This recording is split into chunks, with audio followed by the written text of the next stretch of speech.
Good morning, boys and girls. Welcome to language lesson 144.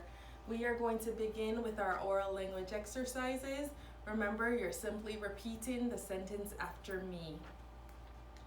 The committee is ready to make its report. Neither Jill nor Joan had forgotten her homework. Every member must pay his dues. Has everyone forgotten his pencil? Not one of them was wronged by his friends.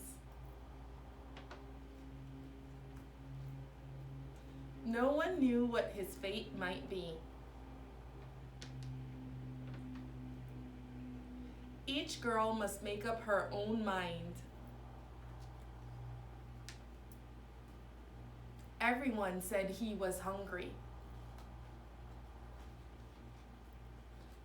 Everyone had to sign his name. Who brought his bicycle into the living room? Very good.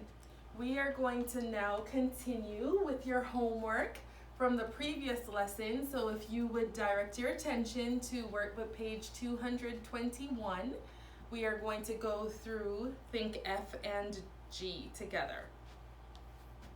So basically for both exercises, you had to arrange the list of words in alphabetical order.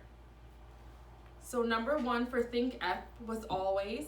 Number 2, anthem. Number 3, boast. Number 4, drill. Number 5, jackknife.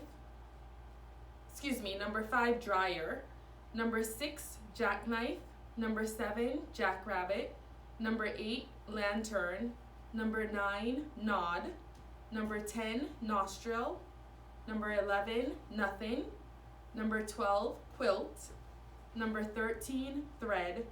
And number 14, window. Hopefully you did well on Think F. Let's move on to Think G. Number 1 was angel. Number 2, board. Number 3, drip. Number 4, dry cell. Number 5, late. Number 6, nosedive. Number 7, posse. Number 8, quill. Number 9, threadbare. Number 10, tree. Number 11, vial. And number 12, violist. All right. So hopefully you're on a roll as far as putting those words in alphabetical order.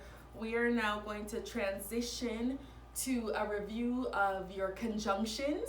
By now you should remember that there are 6 common conjunctions, and that's and, or, nor, but, for, yet, etc.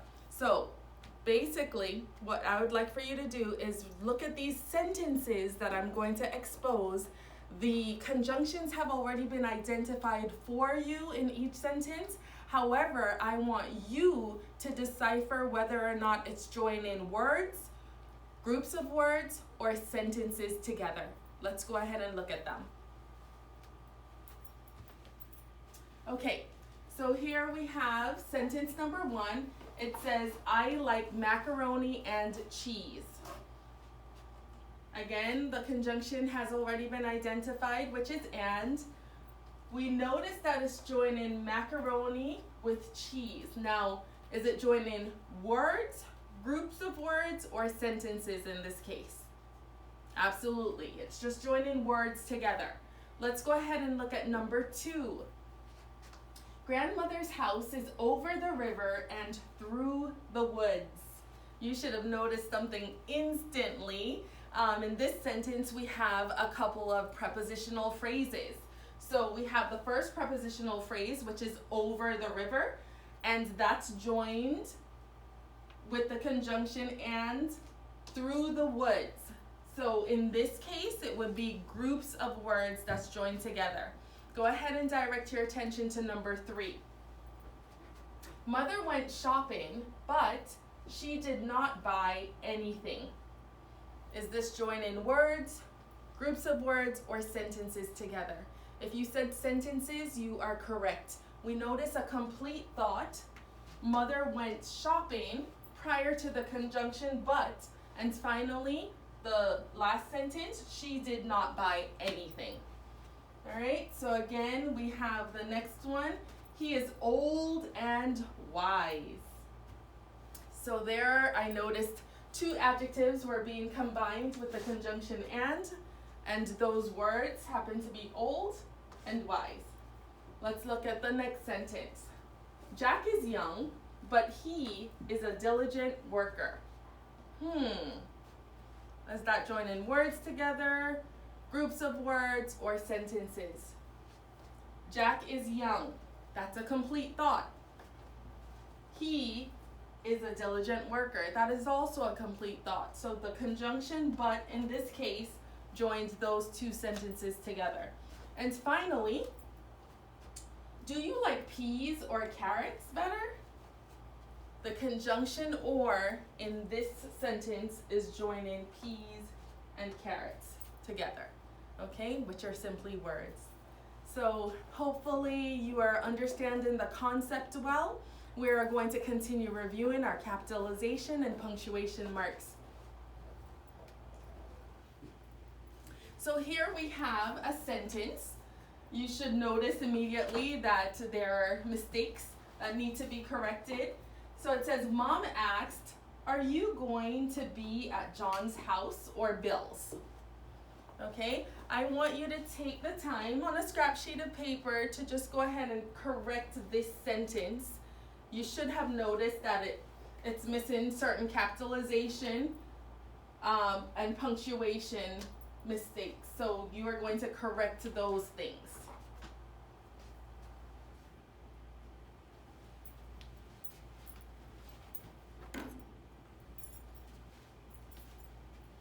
Okay, so hopefully you paused the video so that you could make those corrections.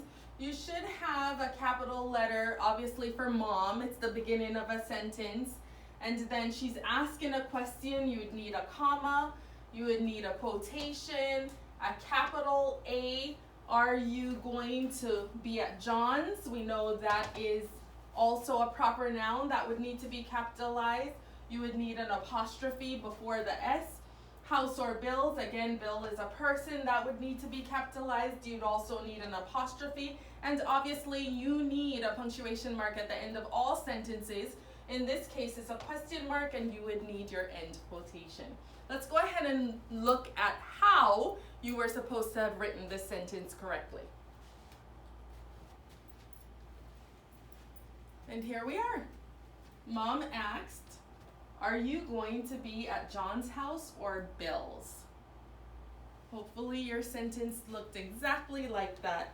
If you missed something, just go ahead and review that concept so that it will be solidified in your mind.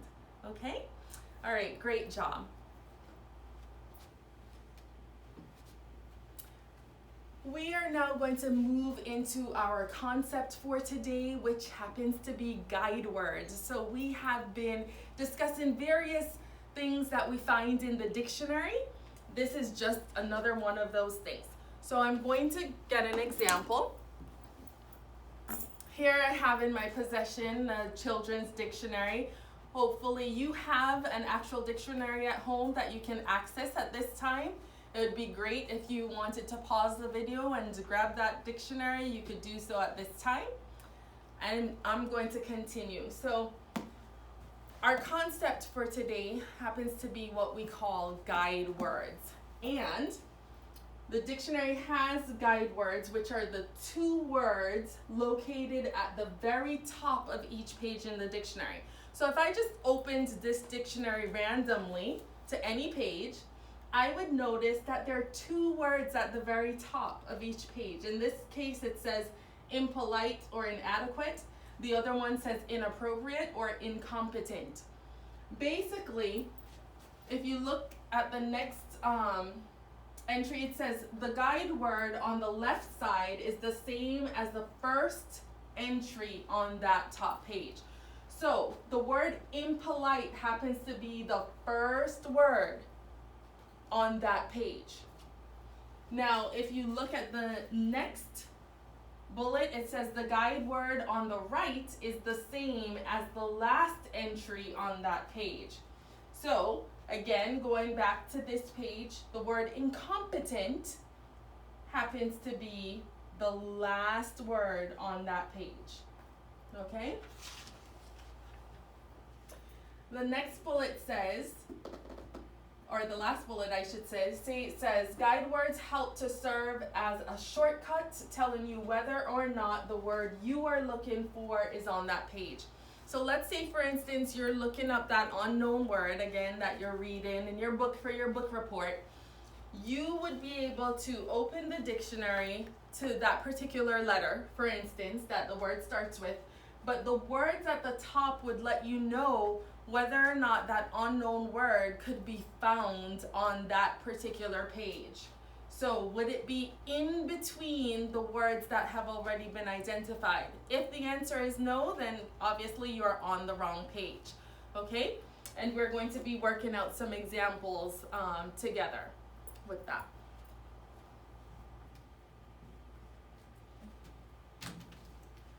Okay, so now I'd like for you to direct your attention to page 222, think A. Page 222, think A.